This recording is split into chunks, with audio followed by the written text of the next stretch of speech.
Y como les comentaba, chiquillos, hoy día vamos a hablar de contaminación de agua potable, superficial, subterránea. Vamos a ver de algunos parámetros, ¿ya? Que se miden. Vamos a ver cosas generales. Voy a tratar de hacerlo lo más amigable sin meter mucha química. Así que cualquier cosa, cualquier duda, ustedes me pueden interrumpir nomás durante la clase, no hay problema. Entonces acá, chiquillos, como contexto general, ustedes se pueden dar cuenta que vemos un mapa donde a mayor oscuridad, digamos, del color azul, mientras más fuerte sea el color azul, ya indica un mayor número de muertes por millón de habitantes. Aquí tienen la tabla. Entonces, este oscurito que vemos, ¿cierto?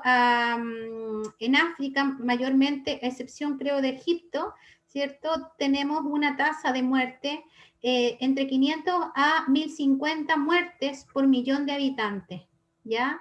¿Por qué? Porque esta gente que vive acá, ya, esta gente que vive acá y otra, ¿cierto? Que vive ¿cómo se llama? En África, básicamente, ¿cierto? En cierta parte de Asia, eh, y parte de Europa, ¿ya? No tiene, así como también, perdón, ¿cierto? Sudamérica, aunque el problema aquí no es tan notorio, ¿ya? Y Centroamérica y también algunas islas aquí, ¿ven? No todas tienen agua potable, no todas tienen agua para beber, ¿cierto? Que pase por un sistema de potabilización. Por lo tanto, aquí se muestra la tasa de muertes por millón de habitantes indicadas por la OMS, ¿ya? Debido a temas higiénicos asociados principalmente con el agua, ¿ya? Con que la gente no tiene agua para sus servicios básicos, no tiene agua limpia, ¿ya? Eh, Cuando hablamos de agua potable, ¿ya? Se dice que el agua potable no tiene que tener color, no tiene que tener sabor y no tiene que tener olor, ¿ya? Hay agua potable que puede ser totalmente segura de beber, ¿ya? Sin embargo, si nosotros la vemos a contraluz, el vaso con agua, se le ven pequeñas partículas. Entonces, esa agua, si bien no nos va a causar ningún problema, ¿ya? La gente no la va a tomar, ¿por qué? Porque visualmente, ¿cierto? No se ve segura. Visualmente a uno dice, ah, no, yo no, esta agua está cochina, ¿ya? Por eso es muy importante lo que les acabo de mencionar. El agua potable no debería tener olor, color, ¿cierto? Ni sabor, ¿ya? ¿Por qué el agua potable, que de repente nosotros acá principalmente en Valparaíso tomamos, ¿cierto? De repente sale con sabor a cloro. No sé si lo han notado, ¿ya? Y que no se va cuando uno lo hierve, queda con el sabor a cloro. Bueno, eso viene, ese olor, ese sabor viene, ¿cierto?, del proceso de potabilización. Así como muchos otros elementos se van agregando al agua, ¿ya? Porque se ha visto, por ejemplo, nosotros acá en Valparaíso tenemos muy buena agua, ¿ya? Y se le agrega cierta cantidad de flúor porque se ha visto que el flúor en determinadas concentraciones disminuye la tasa de caries en la población. Sin embargo, de determinada concentración hacia arriba también produce problemas, ¿ya? Y claro, acá va a depender, ¿cierto?, de las distintas compañías que potabilizan el agua, cuáles son las adiciones que le agregan. Generalmente en Valparaíso siempre ha sido reconocida porque la calidad del agua potable acá en Valpo es en Valpo, Viña, es muy buena, ¿ya? Eh, Cuando hablamos de agua potable también, ¿cierto? Tenemos que entender de dónde viene esta agua. Ya normalmente el agua potable viene de aguas subterráneas, ya aguas subterráneas, pero también puede venir de cuerpos de agua superficiales. Sin embargo, cada uno de estos cuerpos de agua va a tener distintas características. Por ejemplo, que vamos a ver después con detalle, por ejemplo, las aguas subterráneas, ya ustedes se podrán imaginar que como son subterráneas, ¿cierto? Están bajo la tierra, tienen una mayor cantidad o un mayor porcentaje de mineralización, ¿ya? Que las aguas superficiales, tienen menos turbidez, ¿ya? Tienen menos color, ya en general uno podría asociarlo con un mayor grado de pureza, un menor grado de contaminación, ¿cierto? Porque las aguas superficiales están más a la mano para recibir descargas de un sinnúmero de fuentes, porque están más expuestas, ¿cierto?, a que pueda tomar alguna coloración, ya sea por elementos naturales como algas, ¿cierto?, o bien por descarga, ¿ya? Pero en general, nosotros podemos distinguir estos dos tipos de fuentes, ¿ya? Ahora, el uso, ¿ya? ¿Y para qué se usa? El tipo de uso y el uso en general de agua que viene de cuerpos de aguas superficiales, lagos, ríos, lagunas, esteros, fuertemente está influenciado, ¿por qué? Por la calidad del agua, ¿cierto?, que se encuentra, ¿ya? Puede que nosotros nos podamos bañar en un estero o en un lago, o estos que corren, estos canales, ¿cierto?, que corren en el campo, ¿cierto?, pero nosotros no vamos a beber de esa agua. Entonces, el uso está muy influenciado por la calidad que tiene esa agua, y normalmente nosotros el agua que vamos a beber, ¿cierto?, es agua o de bidón que vamos a comprar, o es agua potable directamente del grifo, ¿cierto? Pero los más arriesgados podrán tomar agua, pero se arriesgan, ¿cierto?, a enfermarse de la guatita. Entonces, eh, como les decía, el agua para las distintas actividades va a tener distintos requerimientos. No es lo mismo que nosotros nos metamos a nadar en el estero de Viña, por ejemplo, a tomar agua del estero de Viña, o a meterte en un bote en el estero de Viña, ¿cierto? Entonces, quizás el estero uno lo podría navegar, ¿cierto? Y hay acciones que hace la municipalidad donde se meten en bote, ¿ya? Pero, o sea, ni loco uno se tiraría al estero a nadar o tomaría agua. Entonces, a eso me refiero, de que las distintas actividades van a estar supeditadas, ¿cierto?, a la calidad de agua de ese cuerpo, ya, de ese cuerpo de agua. Y específicamente en cuanto al agua potable, la calidad es necesaria, ¿cierto? Y nosotros tenemos una norma de agua potable que establece cuáles son los contenidos máximos de determinados contaminantes, ¿ya? Ahora, los contaminantes, hablando de todos estos cuerpos de agua, específicamente que entran a los océanos, ¿cierto? Provienen de distintas fuentes. El 10% está asociado a la contaminación por transporte marítimo, un 20%, ¿cierto?, por contaminación del aire, ya un 20%, o sea, de contaminantes del aire que caen, ya depletan nuevamente y caen en el océano. 20% de las aguas que provienen del uso agrícola, ¿ya? 30% los desagües, ¿ya? Y lo demás son porcentajes menos, hay 10% de las industrias, que serían las fuentes más importantes. Pero dentro de todas esas fuentes, el 30% está asociado a desagües, ¿ya? A desagües. ¿Se entiende desagües?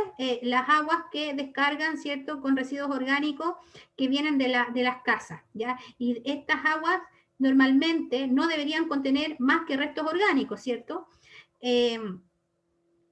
Pero tenemos todo un ciclo entonces de contaminación, porque ustedes vieron que el 20% está asociado a la depresión, ¿cierto?, de los contaminantes que están en el aire, nuevamente al océano. ¿Por qué? Por efecto de la lluvia, ¿cierto? Caen nuevamente desde el aire al océano. Entonces tenemos una serie de contaminantes que no solamente van a afectar al aire, y que no solamente se afectan al aire, van a afectar la contaminación atmosférica, sino que nuevamente pueden llegar al suelo, van a llegar a las aguas, y así entonces tenemos que preocuparnos de los pesticidas, los fertilizantes, las emisiones industriales, las emisiones por manejo de residuos, ya, lluvia ácida, ¿cierto?, etcétera, etcétera, etcétera, ¿ya? Y todo eso, de alguna u otra manera, va a llegar al suelo o va a llegar al agua, ¿ya? Nosotros lo que tenemos que hacer a través de toda la normativa aplicable es tratar de que los contaminantes que lleguen a los distintos componentes, ¿cierto?, sea lo mínimo posible, y que siempre se cumpla con las normativas. Cuando hablamos de agua, normalmente vamos a hablar de las fuentes puntuales y las fuentes no puntuales, ya que tienen detrás de ellas está la misma lógica cuando hablamos de fuentes puntuales y no puntuales, ¿cierto? Con respecto a la contaminación atmosférica. Cuando hablamos, ¿cierto?, de fuentes puntuales, ¿ya? Tenemos,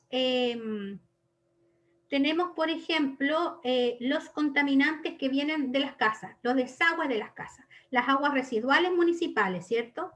Y también tenemos los efluentes industriales. Ahora,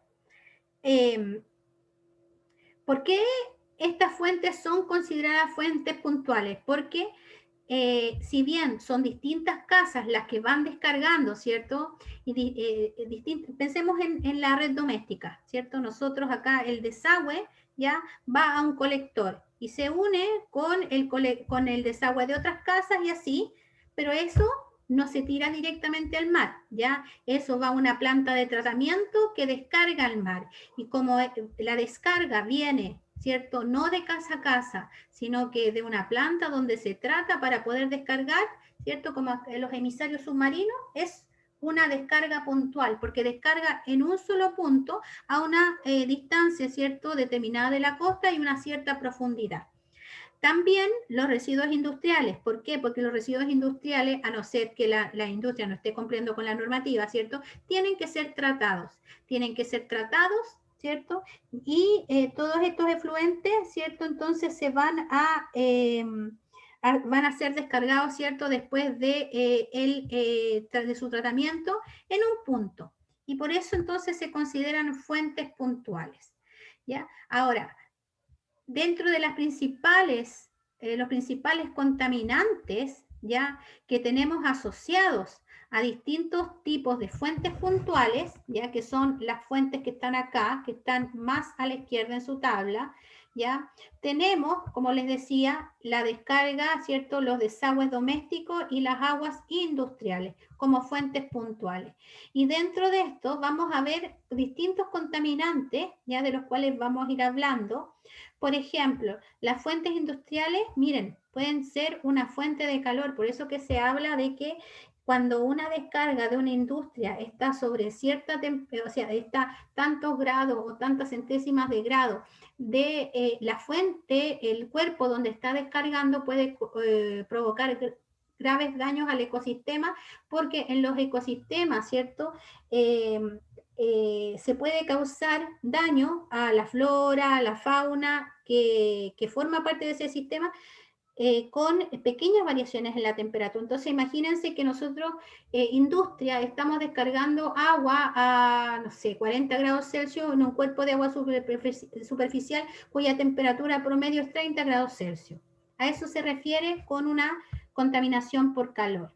También pueden descargarse químicos, ya químicos tanto farmacéuticos, ya como algunos que son que afectan el sistema endocrino, ya se pueden descargar químicos tóxicos, ¿cierto? Desde una fuente industrial, se pueden descargar metales tóxicos, sales, sólidos suspendidos, ya vamos a hablar de esto, patógenos, nutrientes y lo que se llama material que demanda oxígeno, ¿ya? O material demandante de oxígeno.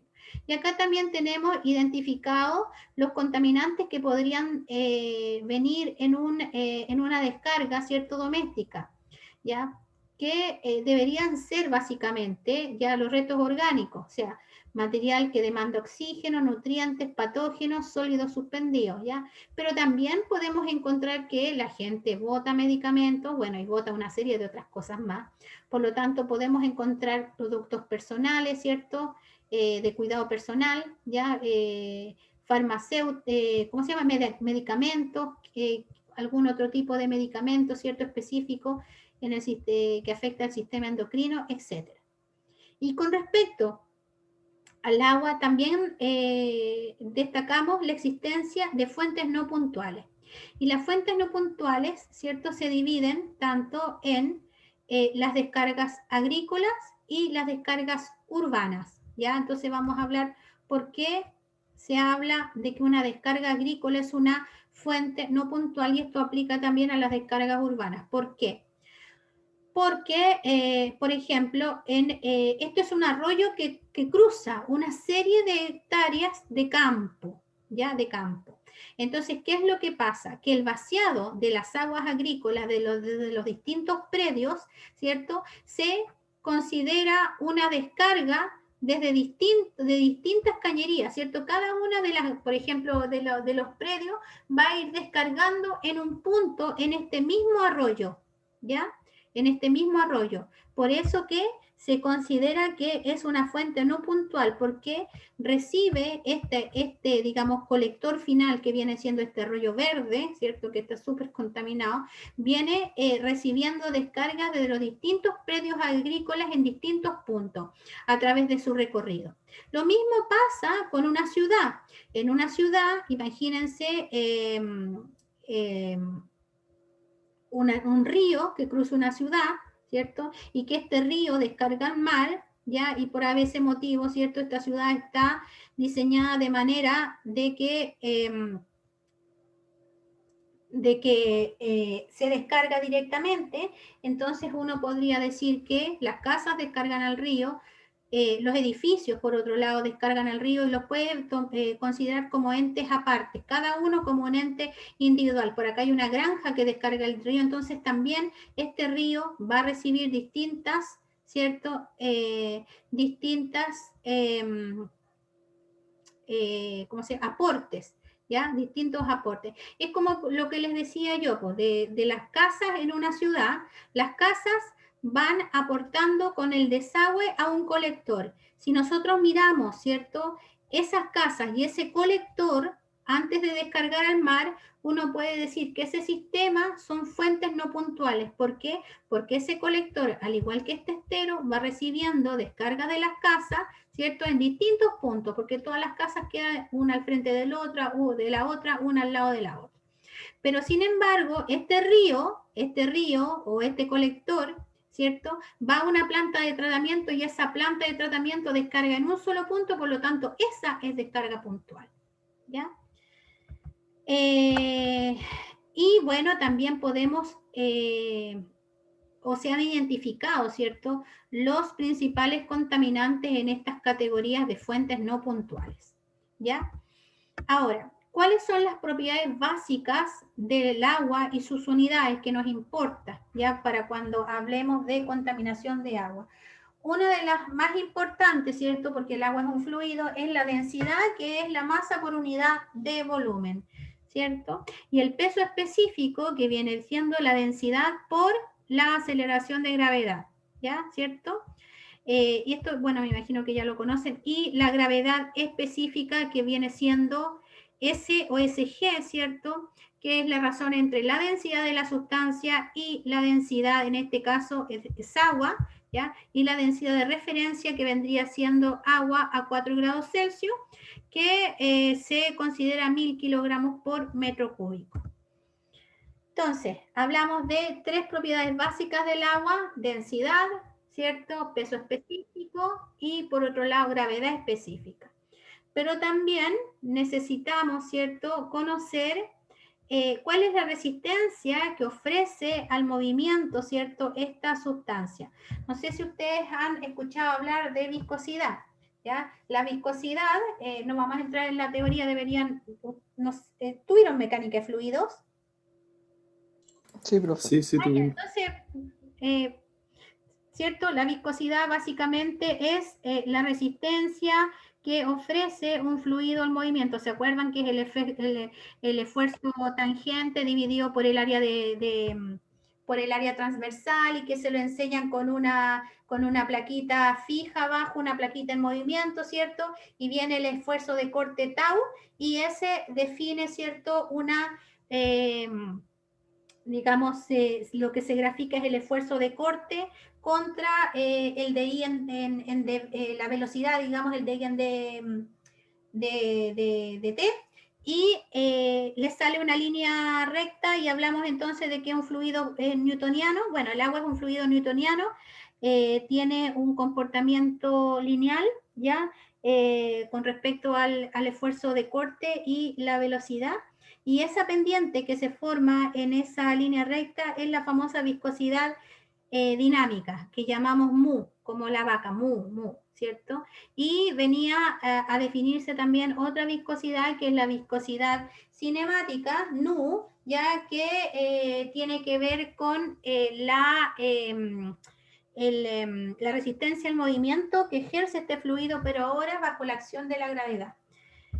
Entonces, cuando hablamos de viscosidad, siempre hablamos de viscosidad dinámica o simplemente viscosidad, ¿ya? Pero también si conocemos la cinemática podemos obtener la dinámica, porque la viscosidad, ¿cierto? Cinemática es igual a la dinámica dividido por la densidad de la sustancia, ¿ya? Así que, pero finalmente, entonces también necesitamos conocer, ¿cierto?, cuál es la resistencia a fluir de esta sustancia, y esta resistencia queda definida entonces por la famosa viscosidad.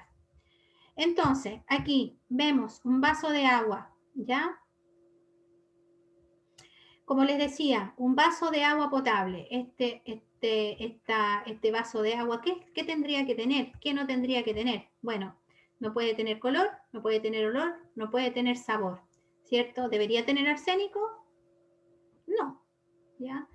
Ahora, no debería tener, pero en realidad podría tener. ¿Y de qué depende ese podría tener? De la concentración que establezca la norma, ¿ya? Entonces no significa que el agua potable no tiene contaminantes, ¿ya? Significa que cumple con la normativa, ¿ya? Entonces vamos a tener cierta concentración para plomo, para arsénico, para pesticidas, para una serie, para materia fecal, para Escherichia coli.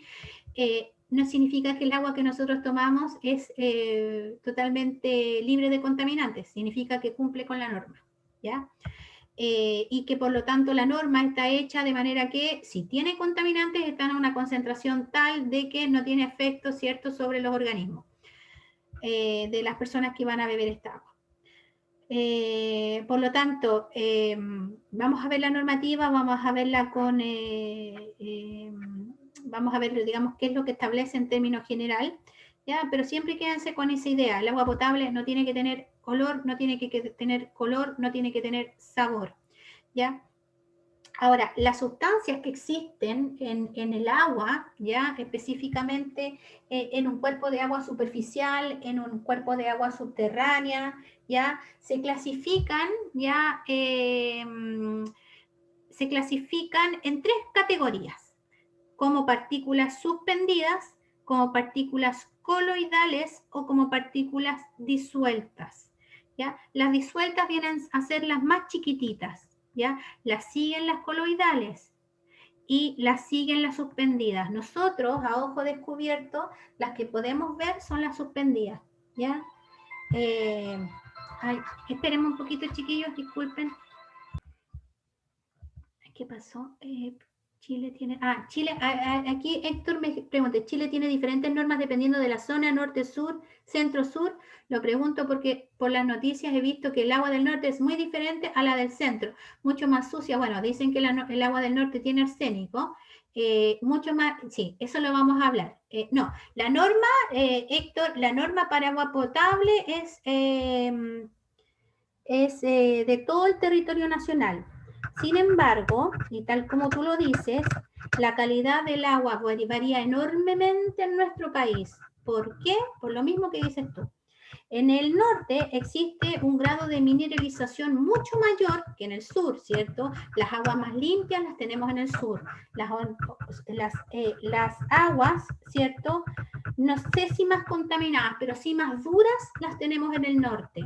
¿Qué significa la dureza? La dureza es eso cuando ustedes hierven el agua en el hervidor y les queda el sarro, ¿cierto? Carbonato de calcio principalmente, ¿ya?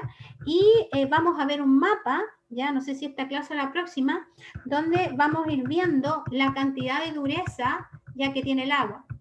El agua del norte, hay partes como por ejemplo Calama, que exceden la dureza que establecen las normas en casi 400% o más, ¿ya? La norma en general establece, si mal no recuerdo, 150 microgramos por metro cúbico, y creo que en Calama tienen 600, si mal no recuerdo. Ahora, con respecto a los contaminantes, siempre se ha dicho que en Antofagasta el agua tiene arsénico, ¿ya? Lo cual por algunos estudios ha sido desmentido, por otros dicen que sí, que tiene, ¿ya? Que eso ha sido lo último, digamos, pero que el arsénico que tiene el agua en el norte, uno, cumple con la normativa y dos, proviene de fuentes naturales, no es producto de la actividad minera. Pero sí, en general nosotros en nuestro territorio tenemos distintas calidades de agua, ¿ya? Pero eso va asociado principalmente con la mineralización, porque la dureza no es solo lo que queda en el hervidor, echa a perder, digamos, todos estos equipos que usan calefacción en base a agua, echan a perder los calefón, no sé si el calefón se les tapa, ¿ya? En Santiago el agua es súper dura, y por eso mucha gente opta, digamos, por tomar agua del bidón o purificar el agua, y por eso les digo que acá en Valparaíso el agua es bastante buena, comparado, digamos, con la realidad nacional, ¿ya? Entonces, como les decía, las sustancias en el agua se clasifican en tres, suspendidas, que podemos decir que son las más grandes, coloidales o disueltas. Las coloidales y las disueltas no se pueden ver, las disueltas están disueltas en el agua, ¿ya? Las coloidales son de tamaños muy pequeños, por lo tanto no son visibles, ¿ya? Y los sólidos suspendidos son los que nosotros podríamos ver a ojo descubierto, ¿cierto? Y son lo suficientemente grandes como para poder pasar esta agua por un filtro y poder sacarlos, ya poder removerlo, o bien dejar el agua, digamos, con algún químico que sedimente, ¿cierto? Y podríamos separarlo, digamos, o por asentamiento, por sedimentación, se separaría, ¿ya? En este caso se separaría el agua y los sólidos suspendidos caerían, ¿ya? Y específicamente en ingeniería ambiental, cuando hablamos de agua, ¿ya? Los sólidos, ¿ya? Los sólidos suspendidos son aquellos que se dice que son filtrables, ¿ya? Filtrables por un disco de fibra, por un filtro, chiquillos, no sé si alguna vez les ha tocado el laboratorio, hay unos aparatos en química que se usan para filtrar, ya que es el famoso embudo Wigner y el matraquitasato, y uno coloca unos filtros. Esos filtros, que acá dice que son discos de fibra de vidrio, ¿ya? Es un papel, digamos, que está hecho de fibra de vidrio, entonces se supone que si tú tiras el agua, ¿cierto?, a través de este filtro en el sistema de filtración, ya lo que queda sobre este filtro de fibra de vidrio son los sólidos suspendidos, y eso se considera en ingeniería ambiental que es los sólidos suspendidos que se pueden filtrar, ¿ya? ¿Y por qué se hace el hincapié de que es fibra de vidrio? Porque los filtros pueden ser de distintos materiales, ¿ya?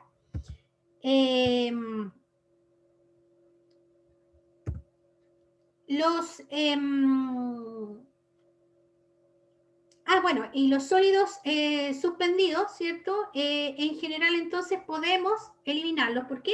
Porque caen al fondo, porque se asientan, ¿cierto? En el fondo como un sedimento, ¿ya? Y en general, cuando nosotros vemos un agua, ¿ya? Un agua que es turbia, ¿ya? Un agua que no se ve, ¿cierto? Prístina, transparente, es porque tiene sólidos coloidales, ya ni siquiera disueltos, porque los disueltos no se ven. Los que causan la turbidez en el agua o turbiedad, ya ambos términos están correctos, son normalmente los sólidos coloidales. Entonces, esto es lo que les decía. Si vemos el tamaño de partícula, ¿cierto? El tamaño de partícula promedio de estos sólidos, cuando hablamos de sólidos suspendidos, hablamos de tamaños de 10 a la menos 3 a 10 a la menos 1 milímetros, ¿ya? Diámetro promedio. Después, más chiquititos son los sólidos coloidales, ¿ya? Que son los que van entre 10 a la menos 6 y 10 a la menos 3. Y luego, más chiquititos, bajo los 10 a la menos 6 milímetros, tenemos los sólidos disueltos. Por lo tanto, cuando hablamos de sólidos en suspensión, hablamos de sólidos totales, tenemos que considerar los suspendidos, los disueltos y los coloidales, ¿ya? Esto no se fijen tanto acá, con tanto detalle, porque acá esta figura de la izquierda está con más detalle, ¿ya? Y básicamente lo que yo les estoy diciendo, que cuando en ingeniería ambiental, cuando en ingeniería sanitaria, ¿cierto?, se habla de los sólidos suspendidos, son aquellos que son filtrables, ¿cierto? Sacamos los sólidos suspendidos al filtrarlo con este filtro de fibra de vidrio. ¿Y qué nos quedan? Los coloidales y los suspendidos, ¿ya? Los coloidales y los suspendidos, básicamente, ¿ya? Los que se pueden filtrar, si bien podría salir algo de coloidal, los que se pueden filtrar mayormente son los sólidos suspendidos, ¿ya?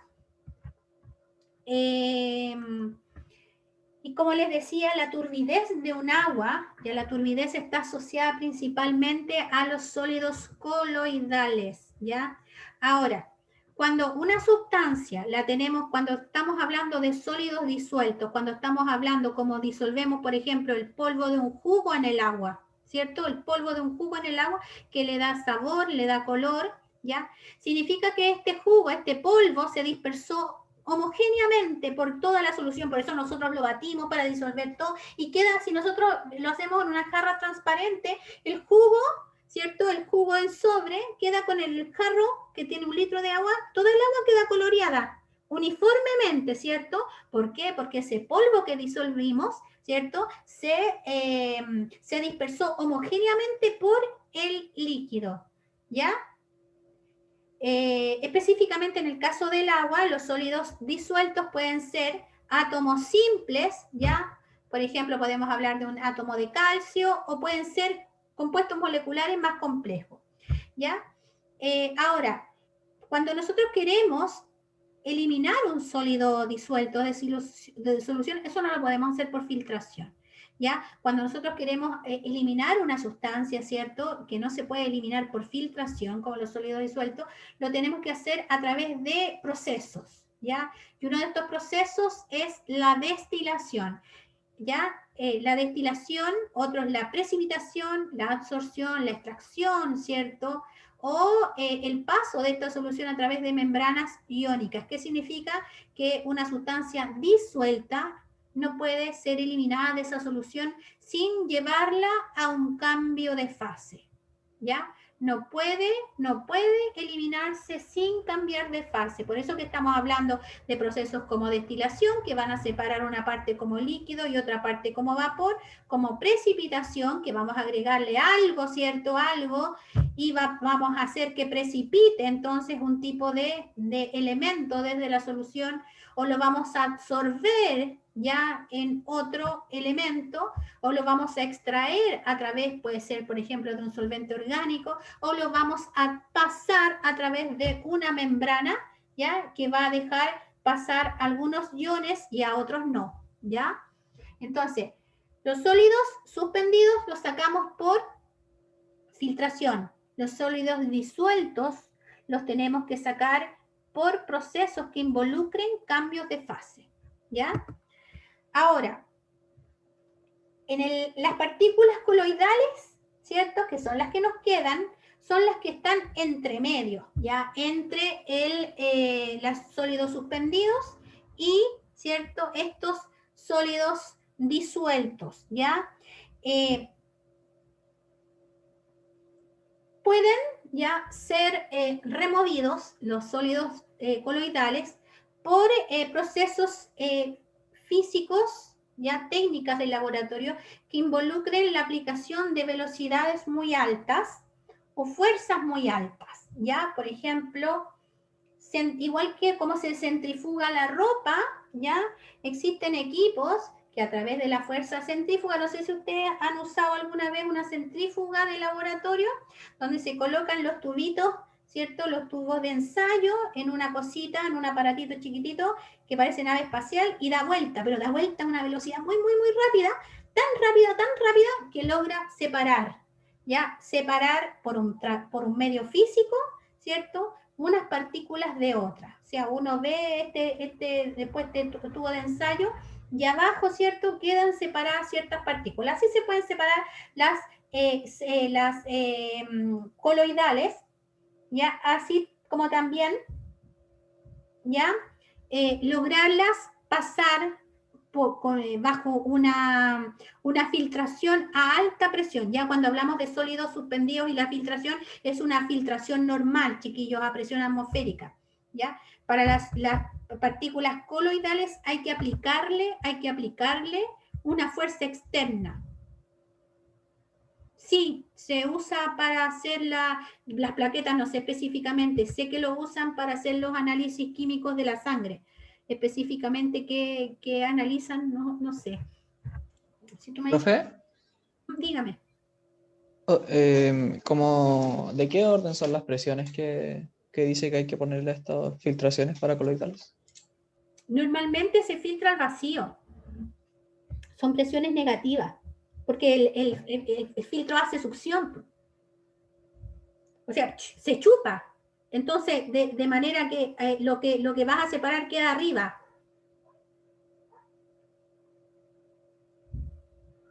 La magnitud de las presiones lo desconozco, pero normalmente es en vacío.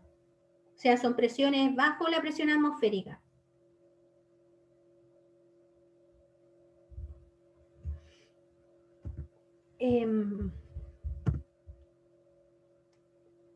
Entonces aquí, chiquillos, vemos 3 tipos de agua.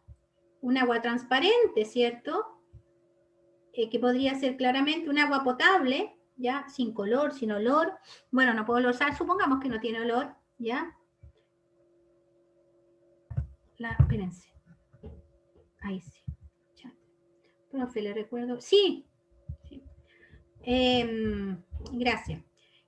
Tenemos 3 aguas distintas, ¿cierto?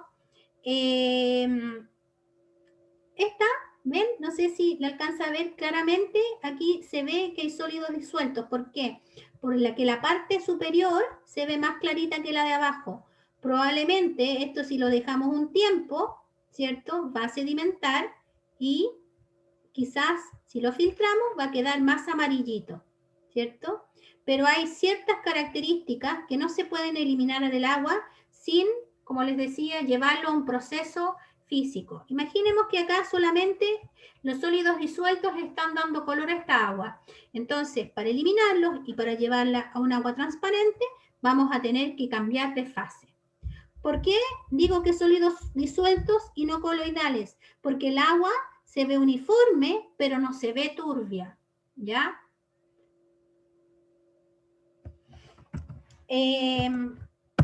Entonces, chiquillos, en el chat, ¿cuáles son los 3 tipos de sólidos que acabamos de decir que forman el total, los sólidos totales en un agua, en una solución, digamos, cualquiera? Hablamos de 3 sólidos, ¿cuáles son ellos? Tienen hasta 2 minutos, hasta las 2:40, ¿ya? Otro término, ¿ya? Y que es un término que digamos que es bastante cualitativo para describir el estado de... ¿Cómo? ¿Puede repetir la pregunta? Que no sé, se me cortó un poco. ¿Cuáles son los 3 tipos de sólidos que puede tener un agua que forman los sólidos totales? Otro término, entonces, que es usado para describir el estado de la solución, ¿ya? Es el color, ¿cierto? Nosotros, a simple vista, ¿cierto? Si vemos esta agua, supónganse que llovió, ¿ya? Y salimos después a la calle y en el pavimento vemos este color de agua.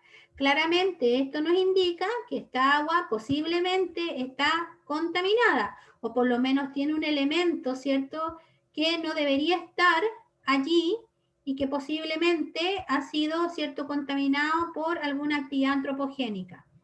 El color de esta agua, ven, nos indica, ven, transparente, después un poquito más café hasta llegar casi oscura, que claramente esta agua se ha ido contaminando, ¿cierto? Se ha ido, contiene, a medida que se va oscureciendo, una mayor concentración de algún elemento que le está provocando este color, y este color cada vez más oscuro, ¿ya?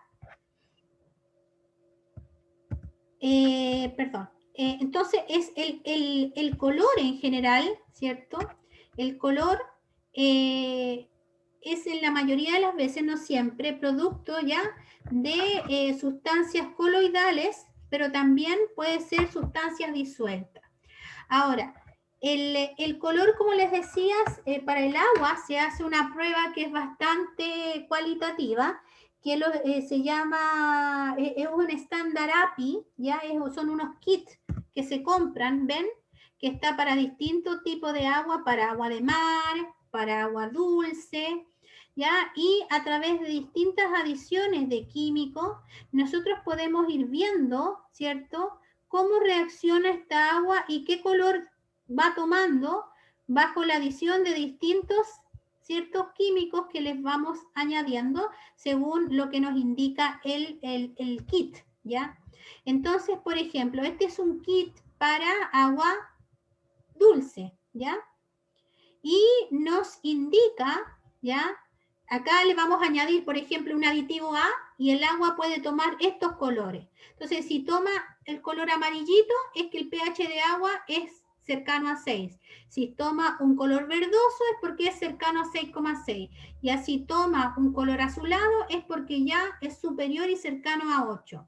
Acá tomamos nuevamente el agua, le agregamos otro aditivo de estas botellitas que trae, ¿cierto? Y de acuerdo al color podemos ver más o menos, ¿cierto? Porque esto es, como les decía, es cualitativo, cuánto amonio, ¿cierto? Debería tener esta agua. Esto después tiene que ser corroborado, ¿cierto? Con un análisis químico de esa agua. Y, por ejemplo, si es amarillo, no tiene, ¿cierto? Pero si tiene un color verdoso, ya estamos llegando a las 8 partes por millón. Así también nitrito, nitrato, etcétera, ¿ya? Y existen test, ya este test para ver los distintos colores en el agua, ¿ya? ¿Por qué se puede deber? ¿Ya? Porque el color en el agua normalmente está asociado, por ejemplo, a la presencia de algas, a la degradación de material orgánico, ¿ya? A la presencia, como les decía, de algunas sustancias químicas, como podría ser presencia de sustancias normalmente nitrogenadas. ¿Por qué? Porque los nutrientes esenciales, ¿cierto?, que tienen las plantas para crecer, ¿ya? Y que crecen también en el agua, ¿cierto? Uno de ellos es nitrógeno, el otro es fósforo, ya uno de los principales. Y muchas veces el color de los lagos, ¿cierto?, va tomando un color verdoso, es porque se puede producir un fenómeno que ya vamos a ver, que es la eutrofización, ¿ya? Que es la presencia excesiva de nutrientes. Entonces, cuando hay una presencia excesiva de nutrientes, este lago, este cuerpo de agua superficial se empieza a llenar de plantas, de plancton, de algas, digamos, y finalmente llevan a la muerte de este cuerpo de agua superficial, ya lo vamos a ver, ¿ya? Otro término que tenemos que conocer y que quizás ustedes han escuchado es la demanda de oxígeno. Dentro de la demanda de oxígeno, en procesos químicos, específicamente en los procesos biológicos, tenemos dos demandas de oxígeno. La DBO, que es la demanda biológica de oxígeno, y la DQO, que es la demanda química de oxígeno. ¿A qué se refieren estas demandas? Se refieren a que cuando nosotros tenemos un material orgánico, ¿ya? Un material orgánico, ese material orgánico para oxidarse completamente necesita oxígeno. Cuando esa cantidad de oxígeno se calcula en base a la reacción química, chiquillos, se llama demanda química de oxígeno. Entonces, básicamente está ligada con la estequiometría de la reacción y es lo que la química nos indica de que tantos moles, ¿cierto?, de un material orgánico que tiene una fórmula de hidrógeno con carbono y probablemente oxígeno, ¿cierto?, va a necesitar Y moles de oxígeno para oxidarse. Esa es la demanda química de oxígeno. Y la demanda biológica de oxígeno es la demanda que necesita ese mismo material orgánico, pero para ser oxidado por medios biológicos, por microorganismos. Por eso que normalmente la DQO es mayor que la DBO, ¿ya? Entonces, cualquier material que está presente en un cuerpo de agua, ¿ya? cualquier material que está presente en un cuerpo de agua y que puede ser oxidado, ya que representa lo que se llama un material que demanda oxígeno. ¿Por qué? Porque si ese material está en presencia de oxígeno, va a gastar ese oxígeno y se va a oxidar. Por eso es un potencial material que va a sacar ese oxígeno, va a tomarlo y yo me oxido, ¿ya? Entonces es un material demandante de oxígeno, ¿ya? Y usualmente, ¿cierto? En los cuerpos de agua es material orgánico biodegradable, ¿ya? Entonces, el término de la DQO y de la DBO es muy importante. ¿Por qué? Porque si nosotros tenemos una cantidad limitada de oxígeno, ¿ya? Limitada de oxígeno significa, ¿cierto? Significa que puede empezar a ocurrir, ¿cierto? Procesos anaerobios, porque imagínense que todo el material que está en los cuerpos de agua superficiales gastan el oxígeno. Tenemos tenemos una alta demanda de oxígeno por parte de estos materiales. Imagínense que consumen todo el oxígeno de agua. Entonces, ¿qué va a pasar? No existe oxígeno, y cuando no existe oxígeno, ¿qué es lo que pasa? ¿Cierto? Se mueren las plantitas, etc. Aunque existen microorganismos que son anaerobios, ¿ya? Bueno, esto ya se los hablé. Entonces, por ejemplo, aquí nosotros podemos ver que a medida que aumenta la temperatura, donde vamos acá de 0 a 30 grados Celsius aproximadamente, ¿cierto? La demanda de oxígeno disminuye. Es decir, la demanda de oxígeno, ¿cierto?, de un material va a disminuir dependiendo, ¿cierto?, del aumento de la temperatura. Para 0 grados Celsius aproximadamente tenemos 14,6 miligramos por litro y para 30 grados Celsius tenemos 7,6 miligramos por litro de demanda de oxígeno. ¿Ya?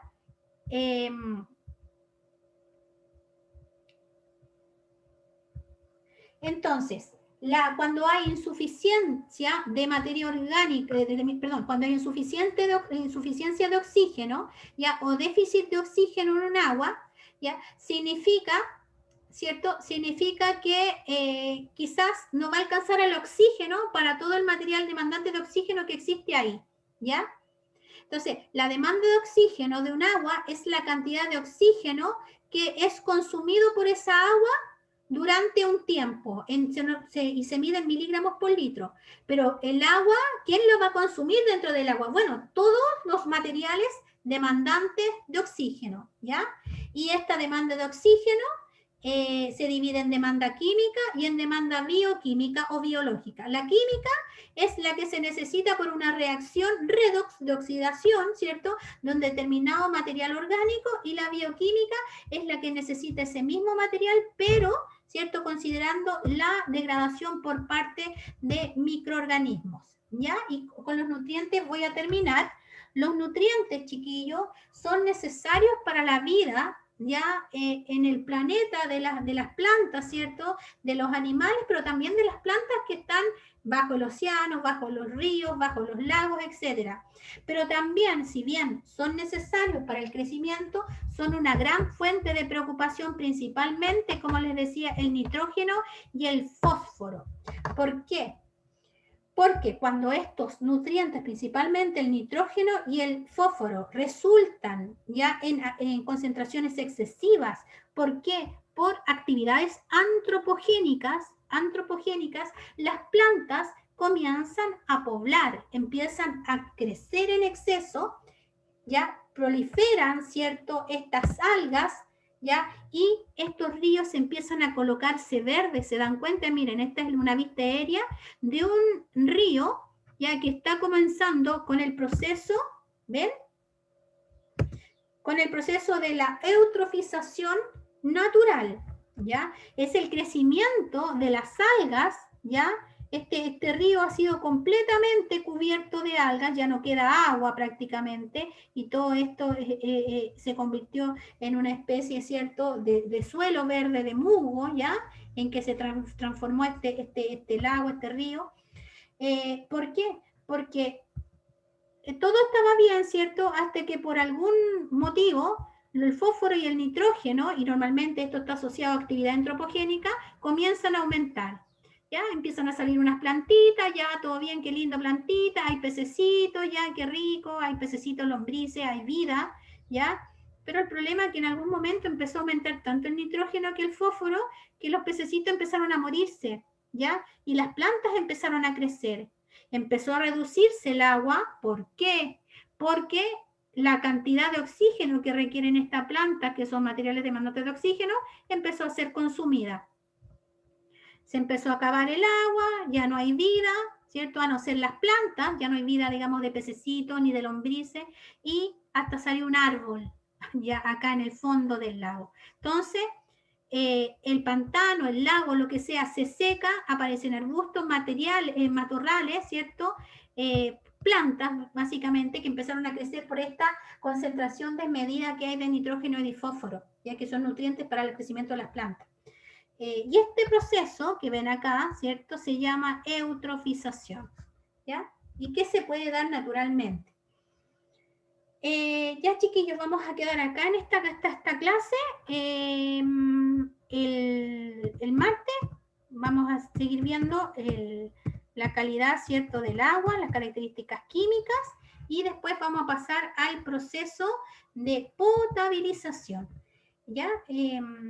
¿Alguna duda, alguna consulta? ¿Todo claro? Sí, bueno, no es respecto a la materia todavía, así que no sé, si mi compañero tiene una pregunta respecto a la materia, que la haga mejor. Sí, con respecto a la materia. En la parte de la temperatura, decía que la cantidad de oxígeno disminuía a medida que se aumentaba la temperatura. No, no la cantidad de oxígeno, la demanda de oxígeno. Eso, la demanda de oxígeno, disculpe. Mm. No lo entiendo. No entiendo por qué pasa. O sea, a medida que aumenta la temperatura, o sea, la reacción química es la misma, la reacción, porque es una reacción de oxidación, pues. Entonces, a medida que aumenta la temperatura, como es una reacción redox, ¿cierto? El potencial de la reacción va cambiando. Acuérdate que es el potencial de la reacción menos el logaritmo natural de RTNF va siendo afectado por la temperatura en una reacción redox. Vale, al respecto. Muchas gracias. Ya. Es que es muy químico.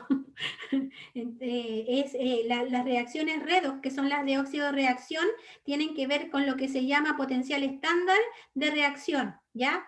Pero el potencial estándar de reacción es un valor fijo para cada reacción, pero va cambiando, ya va cambiando el potencial de esta reacción con respecto, se calcula con el estándar menos ya el logaritmo natural de la constante de equilibrio, o sea, que tiene que ver con y el RT es sobre NF, donde tenemos metido ahí en todo este cálculo, digamos, de si la reacción es espontánea o no, etcétera, etcétera, tenemos metido, digamos, en la constante de los gases, ya la temperatura, la constante de Faraday y el número de moles. Entonces, una reacción electroquímica no es lo mismo realizarla a 0 grados Celsius o realizarla en 20 grados Celsius. Como al final estamos hablando de demanda de oxígeno, ¿cierto? En base a una reacción electroquímica donde un material orgánico se está oxidando con oxígeno, la temperatura entonces juega un rol importante, porque afecta la constante de equilibrio. Dígame. ¿Alguien más? Ya no quieren preguntar después de la constante de equilibrio. Ya pues, chiquillos. Profe, Dígame. mi pregunta era respecto de las fechas. La prueba sigue siendo para el 22 de diciembre, ¿cierto? Es un martes, ¿cierto? Sí. Sí, la materia se corta el viernes anterior. No me acuerdo, 19, 20, por ahí. El 18. Sí, Ya. el 18. Ahí se corta la materia, hasta ahí entra en el certamen. Ok. Creo que vamos a terminar Gracias. antes igual. Ya. Ya, chiquillos. Que estén muy bien entonces. Nos vemos. Dígame. Y si llegara a terminar la materia antes y los demás están de acuerdo, ¿se podría quizás hacer el certamen antes? En el caso de que... Por mí no hay ningún problema, pero tienen que estar todos de acuerdo.